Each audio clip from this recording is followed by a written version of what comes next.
सभी देशवासियों को नमो बुद्धाय, जय भीम, जय संविधान। क्या साथियों, रिजर्वेशन आरक्षण सिर्फ 10 साल के लिए दिए गए थे? बहुत लोगों का मानना और कहना है कि आरक्षण जो है सिर्फ 10 साल के लिए दिए गए थे। अब इस आरक्षण को खत्म कर देना चाहिए। और सुप्रीम कोर्ट भी साथियों पूरा तरह से लगा हुआ है इस रिजर्वेशन को, आरक्षण को खत्म करने में। तो क्या वाकई में जो है रिजर्वेशन आरक्षण सिर्फ 10 साल के लिए दिए गए थे? यह साथियों हम सभी को जानना होगा, समझना होगा, क्योंकि बहुत लोग यह तर्क दे रहा है कि 10 साल के लिए रिजर्वेशन दिया गया था। और यदि संविधान सभा में रिजर्वेशन से संबंधित अगर 10 साल की बात अगर किए भी थे, तो आखिर किन मामलों पर, किन चीजों पर? क्या सार्वजनिक जगहों, सरकारी नौकरी, शिक्षा के मामले में या राजनीति के मामले में? बहुत लोग ये भी मान लेते हैं कि 10 साल का जो रिजर्वेशन की जो बात किए थे वो राजनीतिक मामले में दिए गए थे, राजनीतिक मामले की बात किए गए थे संविधान सभा में। पर यह भी साथियों झूठ है। हम सभी को जो है ना सच्चाई जानना होगा। आखिर क्या है सच, क्या है सत्यता? यह साथियों अगर हम लोग जानना चाहते हैं तो आपको जो है ना संविधान सभा का पूरा बहस को समझना पड़ेगा। संविधान सभा में जो है रिजर्वेशन से संबंधित कितना बड़ा बड़ा तीखा तीखा बहस हुआ है। रिजर्वेशन को लेकर साथियों संविधान सभा में बहुत बड़ा विवाद हुआ है आरक्षण को लेकर। और जब संविधान सभा का पूरा बहस को हम लोग समझ जाएंगे तो हम लोग को जितना डाउट है, जितना कंफ्यूजन है कि आरक्षण 10 साल के लिए दिए गए थे या जीवन के लिए, अनलिमिटेड साल के लिए, सब कुछ साथियों हम समझ जाएंगे जब संविधान सभा का पूरा हम बहस को समझ जाएंगे कि संविधान सभा में आरक्षण को लेकर क्या क्या बहस हुआ। तो आज के इस वीडियो में साथियों संविधान सभा का पूरा वो बहस को आपको बताऊंगा, समझाऊंगा कि आरक्षण को लेकर बाबा साहब अम्बेडकर जी का क्या तर्क थे और इसको लेकर क्या क्या विवाद हुआ। यह आरक्षण साथियों एक ऐसा विषय जो आज भी ये पूरा विवादित का विषय बन चुका है।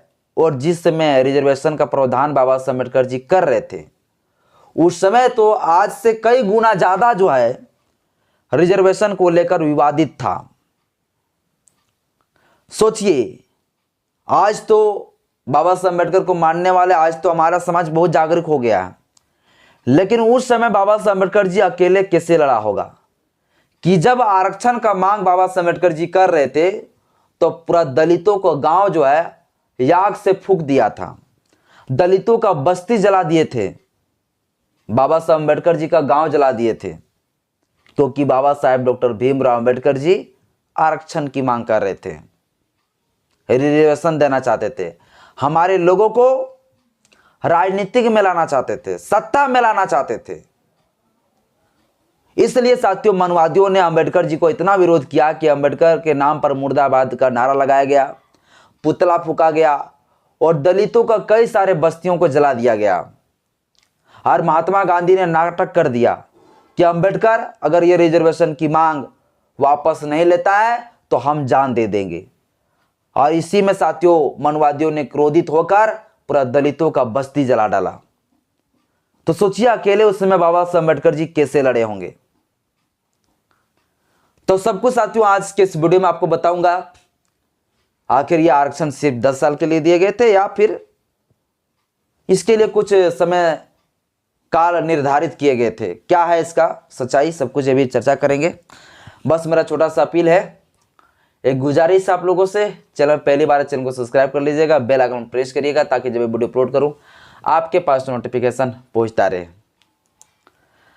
साथियों बाबा साहेब डॉक्टर भीमराव अम्बेडकर जी जो है प्रथम गोलमेज सम्मेलन में पहुंचते हैं लंदन। और जब गोलमेज सम्मेलन में बाबा साहब अम्बेडकर जी पहुंचते हैं तो उस समय साथियों गोलमेज सम्मेलन के सभा में जो है मंच पर खड़ा होते बाबा साहब अम्बेडकर जी अपना भाषण देने के लिए। और उस समय साथियों बाबा साहब अम्बेडकर जी एक बात बोलते हैं जो आप सभी को, हम सभी को अभी सुनना चाहिए कि अम्बेडकर जी का सोच उस समय कैसा था। उसमें साथियों बाबा साहब अम्बेडकर जी कहते हैं मंच में अंग्रेजों के सामने अपना बात को रखना शुरू किए और अम्बेडकर जी ने कहा, हमें अक्सर ये याद दिलाया जाता है कि शोषित और वंचित वर्ग की समस्या असल में एक सामाजिक समस्या है और इसका हल राजनीति से नहीं कहीं और से निकलेगा। मुझे इस राय से सख्त ऐतराज है। मेरा साफ तौर पर मानना है कि वंचित वर्ग की समस्या तब तक हल नहीं होगी जब तक राजनीतिक सत्ता इस तबके के हाथ में नहीं आती। मेरे ख्याल में शोषित और वंचित वर्ग की समस्या एक राजनीतिक समस्या है और इसे इसी तरह से देखा भी जाना चाहिए। यह साथियों बाबा साहब अम्बेडकर जी गोलमेज सम्मेलन 1932 में जब भाग लेते हैं तो उस समय साथियों 1932 के गोलमेज सम्मेलन में इस बात को जो है मंच में बोलते हैं। इस बात को जब बोलते हैं तो भारत के लोगों को पूर्ण तरीके से यह खबर पता चलता है कि गोलमेज सम्मेलन में बाबा साहब अम्बेडकर जी ने ऐसा स्पीच दिया है और अंग्रेजों को भी वहां से साफ तौर से पता चल जाता है कि बाबा साहब अम्बेडकर जी को अब राजनीति में लाने के लिए अपने समाज के लिए ऐसे बात को बोल रहे हैं। साफ तौर से साथियों इस भाषण से जो है पता चल गया कि अंबेडकर जी का इरादा क्या है। अंबेडकर जी का साथियों इरादा यह थे कि हमारा दलित समाज जो है उन लोगों को सत्ता में लाना, सत्ता तक पहुंचाना। इस बारे में साथियों पता चल गया अंग्रेजों को भी और उस दिन पता चल गया भैया भारत के लोगों को भी कि अंबेडकर जी अब नहीं मानेंगे, अब छोड़ने वाला नहीं है, अब जो है सत्ता में ये आके ही दम लेंगे और अपने लोगों को सत्ता में भेज के ही दम लेंगे। लेकिन बाबा साहब अम्बेडकर जी ने ये जो स्पीच दिया था ना, ये जो भाषण दिए थे, इस भाषण से लोगों को हिला दिया था।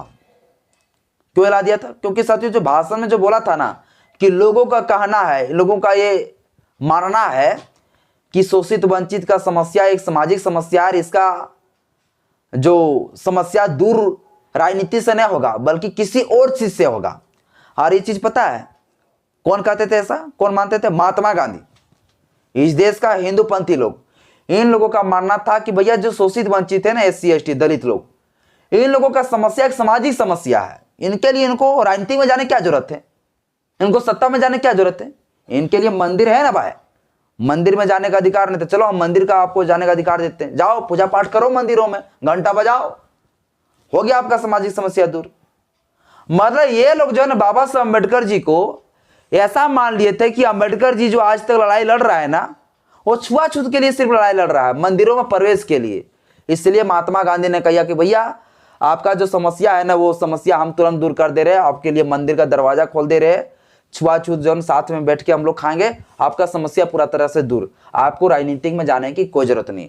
ये साथियों महात्मा गांधी ने कहा था कि शोषित वंचितों का जो समस्या है ना, वो सामाजिक समस्या है और इस समस्या के लिए जो राजनीति की कोई जरूरत नहीं, ये कह दिया था ताकि हमारे लोग राजनीति में ना आ सके, हमारे लोग चुनाव ना लड़ सके, हमारे लोग सत्ता में ना आ सके। ये सोच था। आप लोग को इस बात को बोलेंगे तो बुरा लगेगा, कुछ कुछ लोगों को बड़ा आहत हो जाएगा, लेकिन महात्मा गांधी का ऐसा सोच था। इसलिए बाबा साहब अम्बेडकर ने जो है भाषण में कहा था कि कुछ लोग ऐसा सोचते हैं कि हमारा समस्या एक सामाजिक समस्या है, राजनीति से दूर नहीं होगा, लेकिन मेरा मानना है कि हमारी सामाजिक समस्या, आर्थिक समस्या और राजनीतिक समस्या, ये तीनों जो है ना राजनीति से ही दूर हो सकता है। इसलिए हम लोग को राजनीति में आना है। और बाबा साहब अम्बेडकर जी साथियों उस समय राजनीति में आने के लिए, सत्ता में आने के लिए पृथक निर्वाचन मंडल की मांग कर दी है बाबा साहब अम्बेडकर जी 1932 में। अब ये पृथक निर्वाचन मंडल क्या है साथियों, थोड़ा इसको भी मैं आपको समझा देना चाहता हूं। आपको बाबा साहब अम्बेडकर ने कहा कि हमें पृथक निर्वाचन मंडल चाहिए। पृथक निर्वाचन मंडल का मतलब साथियों 2 वोट का अधिकार। 2 वोट का अधिकार, 2 वोट का अधिकार कैसे? जैसे साथियों मान के चलिए ये एक विधानसभा क्षेत्र है, क्या है? ये विधानसभा क्षेत्र है, ठीक ना, विधानसभा क्षेत्र है, ठीक। इस विधानसभा क्षेत्र में आज के वर्तमान समय में कितना विधायक होता है? एक विधानसभा क्षेत्र में एक ही विधायक होता है। लेकिन बाबा साहब अम्बेडकर ने अपनी बात को ऐसा रखा कि नहीं, हमको यहां पर इस क्षेत्र में जो है ना, इस एक विधानसभा क्षेत्र में 2 विधायक चाहिए। एक विधायक ऐसा विधायक होगा जो सिर्फ शेड्यूल कास्ट के लिए प्रतिनिधित्व करेगा। यानी साथियों मान लीजिए ये 10 लाख आबादी में से इतना आबादी में जो है पूरा रह रहा है शेड्यूल कास्ट, क्या रह रहा है? दलित। है ना, ये पूरा जो है विधानसभा मान लीजिए क्षेत्र है, ठीक है ना। और इतना में से मान लीजिए शेड्यूल कास्ट का लोग रह रहा है, या तो मान लीजिए साथियों 30% जो है एक विधानसभा क्षेत्र में जो है शेड्यूल कास्ट रह रहा है, दलित लोग रह रहे हैं, और बाकी बात जो है जो बच गया उसमें सभी जाति लोग मिलकर रह रहा है, ठीक है। तो वैसे में साथियों ऐसे क्षेत्र में जो है जो विधायक होगा वो 2 विधायक होगा। एक ऐसा विधायक होगा जो विधायक सिर्फ जो है शेड्यूल कास्ट के लिए क्या करेंगे, शेड्यूल कास्ट के लिए जो है क्या करेंगे, प्रतिनिधित्व करेंगे। ये सिर्फ अनुसूचित जातियों के लिए ही आवाज उठाएंगे। तो हमारे अनुसूचित जाति के लोग जो है एक वोट तो यहां दे सकता है, एक एमएलए अपने के लिए आना, अपनी जाति के लिए एक दे सकता है एक वोट, और एक वोट साथियों जो पूरा मिला के रहेगा टोटल 100%, तो 100% जो जनसंख्या रहा उनमें भी एक जो विधायक बनेगा तो उसमें भी साथियों वोट दे सकता है। मानिए हम लोगों को 2 वोट का अधिकार, यानी कि टोटल जनसंख्या को मिलाकर एक वोट रहेगा, यानी कि जनरल बोल सकते हैं, यानी सभी जातियों के लिए एक विधायक, तो उसमें भी हमारे लोग क्या दे सकते हैं, वोट दे सकते थे। साथ ही साथ साथियों एक अपना विधायक रहेगा जिसका काम रहेगा सिर्फ अपना जाति के लिए आवाज उठाना। तो यह साथियों बाबा साहब अम्बेडकर जी मांग किए थे। इसका मांग करना बहुत ज्यादा जरूरी भी था, क्योंकि उस समय जो समस्या था ना हमारे लोगों का बहुत ही दयनीय स्थिति था। हमारे लोगों को छाया और परछाया से लोगों को अछूत हो जाते थे, तो वो समस्या एक दौर ही अलग था भाई, और उन चीजों को उस समस्या को दूर करने के लिए यह व्यवस्था होना बहुत जरूरी था।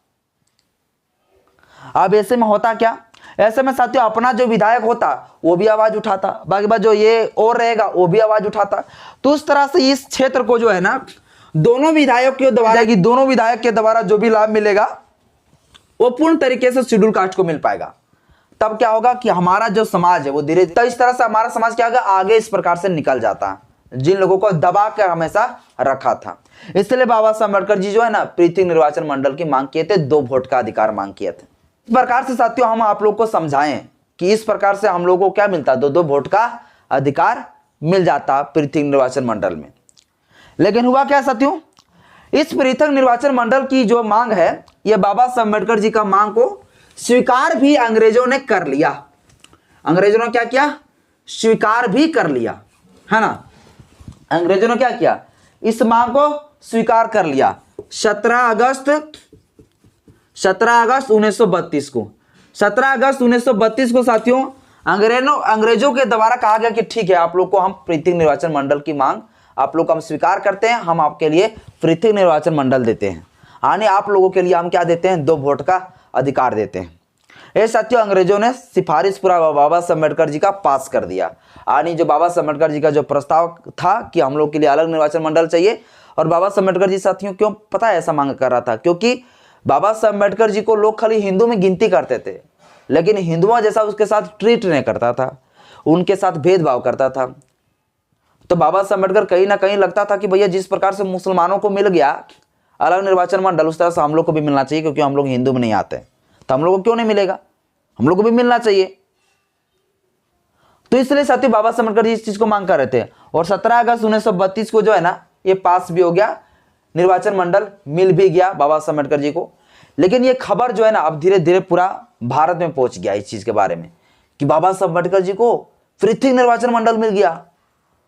सब भारत के लोग पूरा बेचैन होने लगा कि बाबा साहब अम्बेडकर जी को अब 2 वोट का अधिकार मिल गया, अब जो है भारत का सत्यानाश होगा, अब जो है इन ब्राह्मणों को इन जो है हिंदू पंथियों का गुलामी कौन करेगा, ये लोग तो अलग भैया, ये लोग को वोट का अधिकार मिल गया, 2-2 वोट का अधिकार, ये लोग तो अब सत्ता में चला जाएगा, रोको किसी भी हालत में रोको पृथक निर्वाचन मंडल, बाबा साहब अम्बेडकर का ये मांग को रोकना पड़ेगा। पूरा भारत में एकदम भूचाल आ गया, और विशेषकर महात्मा गांधी के ऊपर। महात्मा गांधी के साथ इतना ज्यादा दुख लगा इस चीज को लेकर, क्योंकि महात्मा गांधी जी का कहना था कि नहीं आप लोग जो है ना हिंदू में ही रहो, हिंदी में ही उलझे रहो, जाति छुआछूत में ही उलझे रहो, और हम लोगों का गुलामी करते रहो। तो महात्मा गांधी जी को जो है इस चीज को बड़ी बुरा लगा, बहुत बुरा लगा, है ना। तो महात्मा गांधी उस समय पता है पुणे का जो है महाराष्ट्र के पुणे का साथी अरवदा जेल में उस समय बंद था महात्मा गांधी। महात्मा गांधी जी को जैसे इस बारे में पता चला कि बाबा साहब अम्बेडकर जी को अलग निर्वाचन मंडल मिल गया, तो महात्मा गांधी जी आमरण अनशन में बैठ गया। बाबा साहब अम्बेडकर के बारे में बोला कि अम्बेडकर जब तक ले ये पृथ्वी निर्वाचन मंडल वापस ना कर दे तब तक हम खाना पीना नहीं खाएंगे, चाहे मेरा जान ही क्यों ना चला जाए। ये साथियों महात्मा गांधी ने जो है जेल के अंदर ही अमरण अनशन में बैठ गया कि भैया हम खाना पीना सब बंद, हम नहीं खाएंगे। क्योंकि अम्बेडकर जो है इस देश के हिंदुओं को तोड़ना चाहता है, अलग करना चाहता है हिंदू से। ये लोग भी हिंदू है, देश को बांटना चाहता है। ये महात्मा गांधी का तर्क था।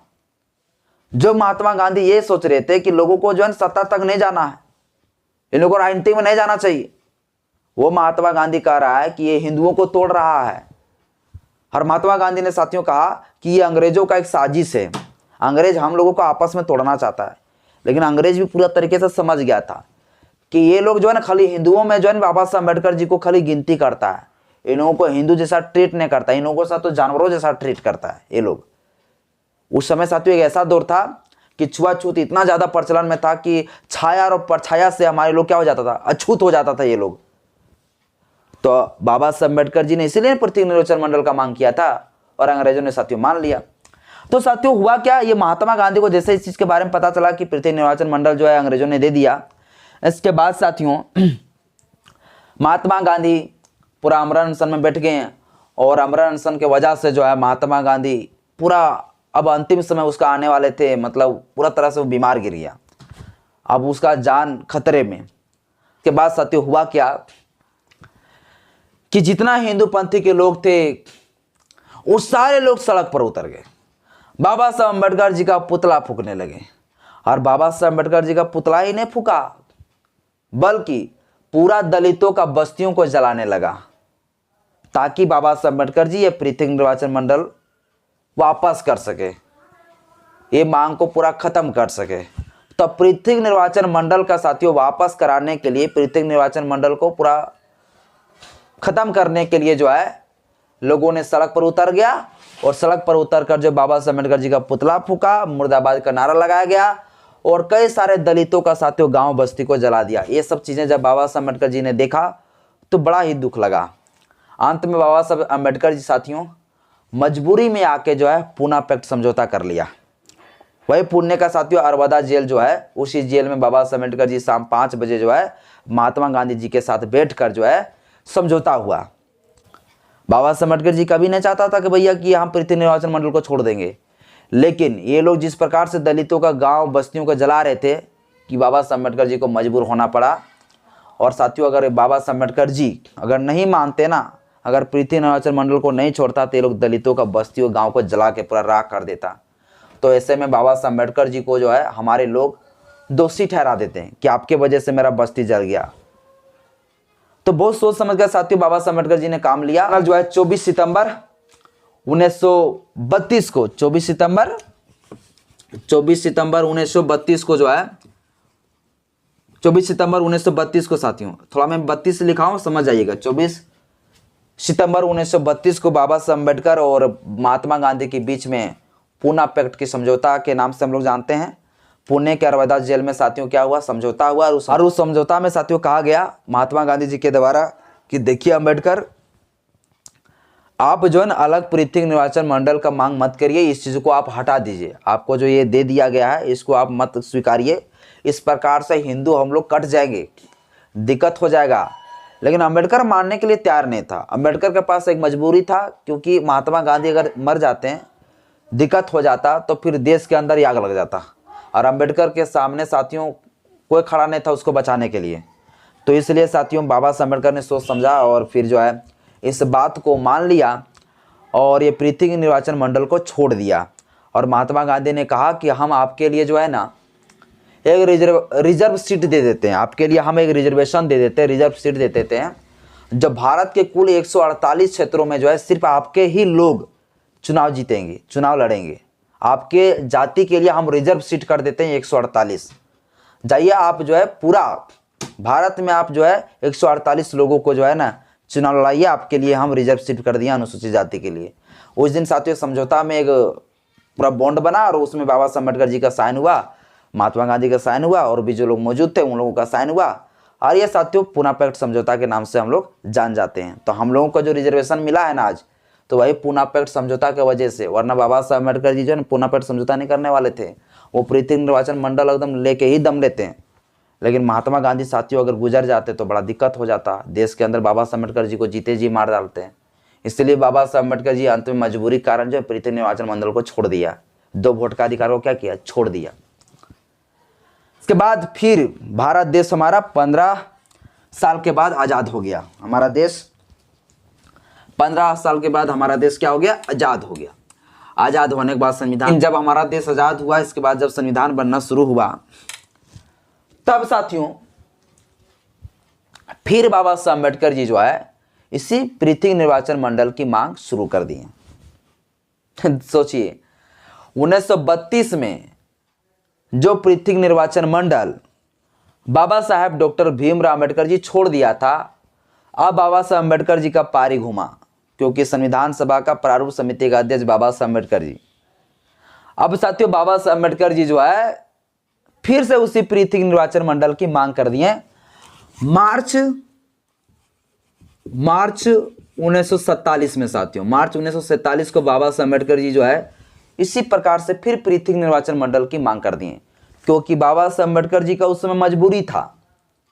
अब तो बाबा साहब अम्बेडकर जी को मौका मिला 15 साल के बाद, अब संविधान सभा में आ गया। अब अम्बेडकर के बिना संविधान लिखाएगा भी नहीं, तो अम्बेडकर जी कहा कि नहीं, अब हम नहीं छोड़ेंगे, अब तो हम पृथक निर्वाचन मंडल लेके ही दम लूंगा। अब काफी कांग्रेसी लोगों ने जो है, कांग्रेस के लोगों ने इस चीज का विरोध किया कि देखिए अम्बेडकर, इसको लेकर हम लोग जो है ना पूना में समझौता कर लिए थे कि इस प्रकार से आप नहीं ले सकते, पृथक निर्वाचन मंडल आप नहीं मांग सकते हैं, आप फिर से मांग कर रहे हैं। तो अम्बेडकर जी को साथियों खूब ज्यादा लोगों ने विरोध करना फिर शुरू कर दिया कि आपको पृथक निर्वाचन मंडल नहीं देंगे। तो फिर जो है ना संविधान सभा में बहुत समस्या खड़ा हो गया। बाबा साहब अम्बेडकर जी जो प्रस्ताव लेके आए थे, वो प्रस्ताव को सब लोगों ने फेल कर दिया। बाबा साहब अम्बेडकर के प्रस्ताव पर जो वोटिंग कराया गया, तो बाबा साहब अम्बेडकर का प्रस्ताव क्या हो गया, फेल्यूर हो गया साथियों। तो फिर जो ये पृथक निर्वाचन मंडल की जो मांग है वो पास नहीं हो सका। अब साथियों जब फाइनल रिजर्वेशन के मामले पर अब मुद्दा उठा संविधान सभा में, तो बाबा साहब अम्बेडकर ने कहा कि देखिए मेरा पृथक निर्वाचन मंडल आप लोग तो नहीं लाने दिए, पृथक निर्वाचन मंडल तो मुझे पास नहीं करने दिया, आप लोग बहुत आप लोग टॉर्चर किए हम लोगों को, लेकिन अब रिजर्वेशन पर हम अपना प्रस्ताव रखते हैं और आप लोगों को मानना ही पड़ेगा, और नहीं मानेगा तो संविधान छोड़ के चले जाएंगे। कितना औकात है, बना लो संविधान। अम्बेडकर ने ऐसा धमकी दिया।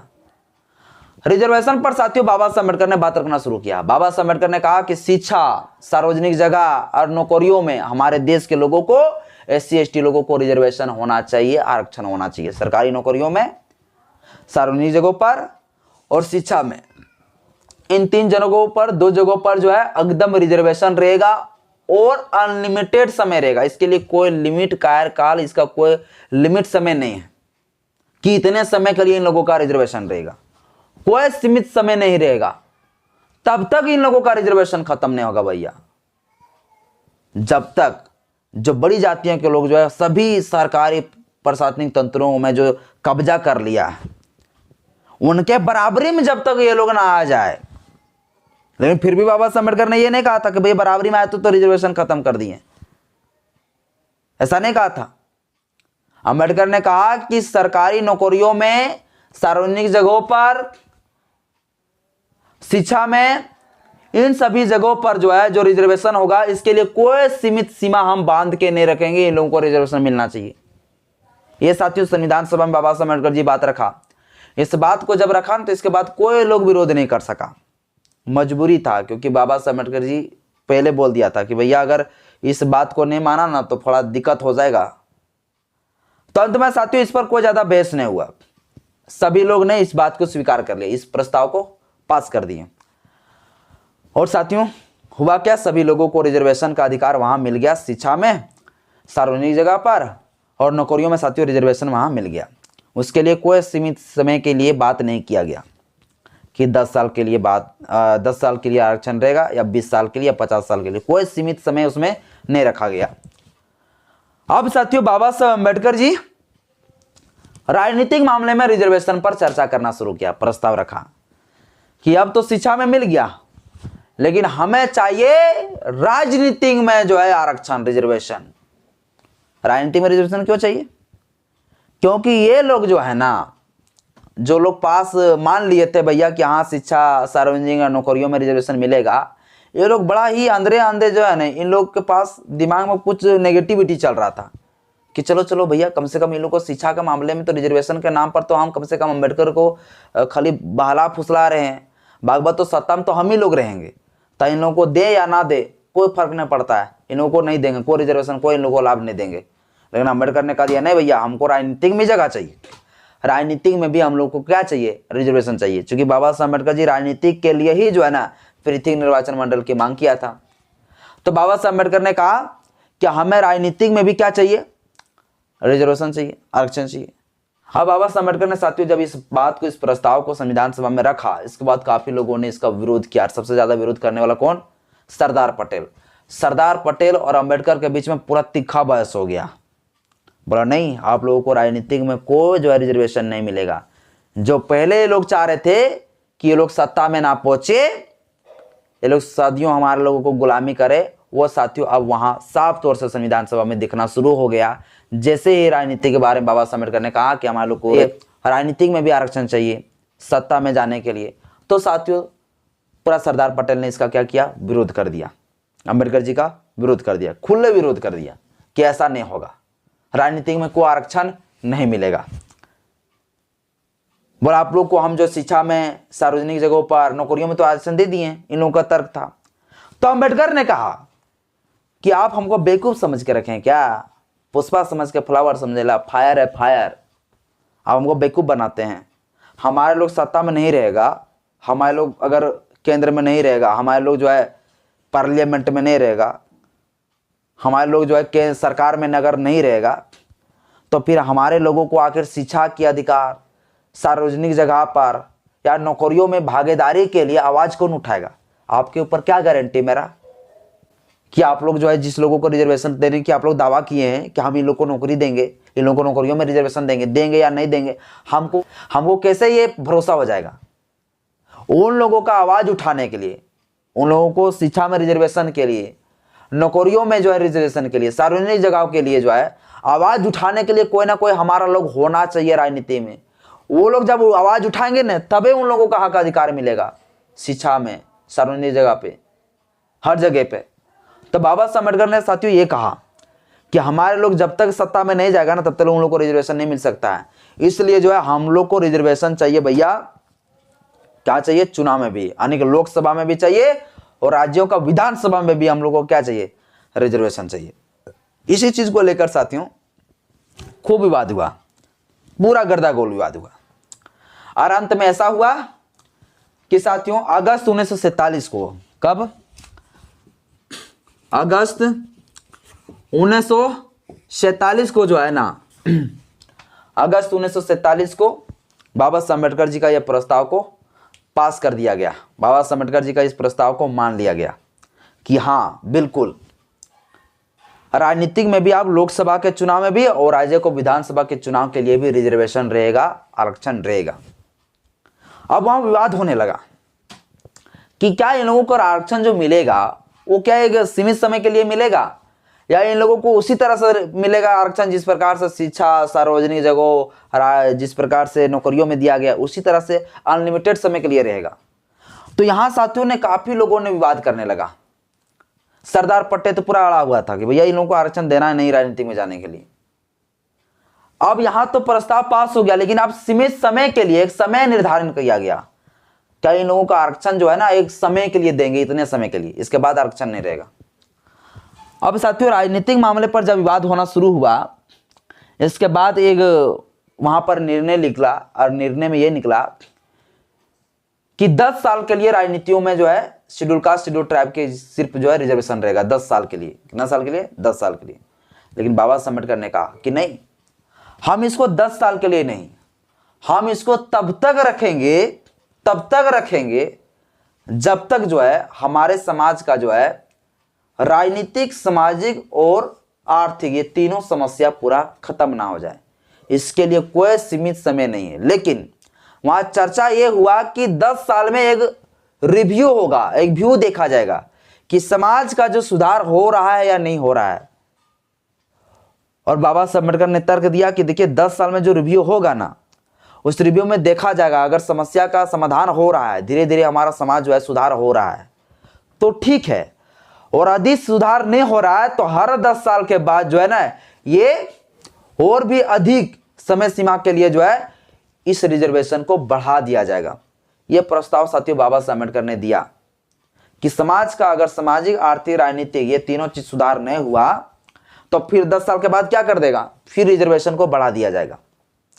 तो साथियों 10 साल की जो रिजर्वेशन की जो बात है, ये 10 साल के रिजर्वेशन की जो बात चर्चा हुआ, वो कब हुआ, किसके लिए हुआ, तो रिजर्वेशन तो किस लिए हुआ, तो राजनीतिक में साथियों रिजर्वेशन को लेकर लोकसभा के चुनाव के लिए और विधानसभा के चुनाव के लिए जो है 10 साल के लिए बारे में चर्चा चला और इसको लेकर बहस हुआ था कि 10 साल के लिए रिजर्वेशन रहेगा कि एक सीमित सीमा के लिए, इसके लिए कोई सीमित सीमा नहीं रहेगा। तो इसमें साथियों एक बात यही बना कि 10 साल के बाद जो है तय किया जाएगा, 10 साल के बाद क्या एक व्यू किया जाएगा, एक रिव्यू किया जाएगा, देखा जाएगा कि समाज की स्थिति जो है सुधार हो रहा है नहीं हो रहा है। अगर नहीं हुआ तो फिर क्या कर देंगे, अमेंडमेंट के हिसाब से जो इसको क्या कर देगा, उसको रिजर्वेशन को आगे बढ़ा दिया जाएगा। जो साथियों क्या अभी बढ़ा दिया जा रहा है कि नहीं, क्योंकि अभी तक स्थिति सुधार नहीं हो पाया। तो ये साथियों जो 10 साल की जो बात है ना, वो शिक्षा और सरकारी नौकरी, सार्वजनिक जगहों के लिए ये रिजर्वेशन पर चर्चा नहीं हुआ था 10 साल का। ये 10 साल का जो चर्चा हुआ था वो राजनीति के लिए हुआ था। और राजनीतिक पर भी जो बाबा साहब अम्बेडकर ने प्रस्ताव में कहा था कि 10 साल के बाद एक रिव्यू होगा, देखा जाएगा सुधार हो रहा है कि नहीं हुआ तो भैया नहीं, ये और भी रिजर्वेशन बढ़ता चला जाएगा। ये साथियों बाबा साहब अम्बेडकर जी का तर्क था। और इस पर साथियों एक रिसर्च भी हुआ है, और जिस रिसर्च का करने वाले शख्स का नाम है साथियों अनुराग भास्कर। अनुराग भास्कर साथियों जो यूनाइटेड स्टेट अमेरिका का जो हार्वर्ड लॉ स्कूल में जो है पढ़ाई किए हैं, बहुत बड़ा वरिष्ठ जो है बैरिस्टर भी रहे हैं। और ये जो शख्स है इन्होंने जो है रिसर्च में जो है कहा कि बाबा साहब अम्बेडकर जी ने जो है रिजर्वेशन जो दिया था राजनीति युग में, वो राजनीति में 10 साल के लिए नहीं बल्कि 10 साल के बाद जो है ना एक रिव्यू किया जाएगा। इसके बारे में जो है संविधान सभा में चर्चा हुआ था। इसका जो रिसर्च करके साथियों अनुराग भास्कर भी जो है इसका प्रमाण देता है। और साथियों बाबा साहब अम्बेडकर जी का भी, इसके बाद साथियों बाबा साहब अम्बेडकर जी का जो अपना पोता है प्रकाश अम्बेडकर, उनका भी साथियों यही कहना है कि बाबा साहब अम्बेडकर जी संविधान सभा में ये नहीं कहा था कि रिजर्वेशन 10 साल के लिए ही दिया गया है, 10 साल के बाद खत्म हो जाएगा, 10 साल के बाद फिर देखा जाएगा। और शिक्षा में साथियों और नौकरियों में, सार्वजनिक जगहों पर 10 साल की क्या कोई भी साल की बातें नहीं किया गया, कोई सीमित सीमा नहीं। ये साथियों बात किया गया संविधान सभा में। इस प्रकार से जो है रिजर्वेशन को लेकर साथियों बहस हुआ है। और बाकी बात लोग कहता है कि आरक्षण सिर्फ 10 साल के लिए दिया गया, तब पर नहीं साथियों, ये सारा कुछ क्या है, झूठ है। आज के इस वीडियो में साथियों आई होप आप लोग को पूरा डिटेल से समझ में आ गया होगा। वीडियो अच्छा लगे तो लाइक करिएगा, चैनल पहली बार चैनल को सब्सक्राइब कर लीजिएगा, बेल आइकन प्रेस करिएगा ताकि जब भी वीडियो अपलोड करूँ आपके पास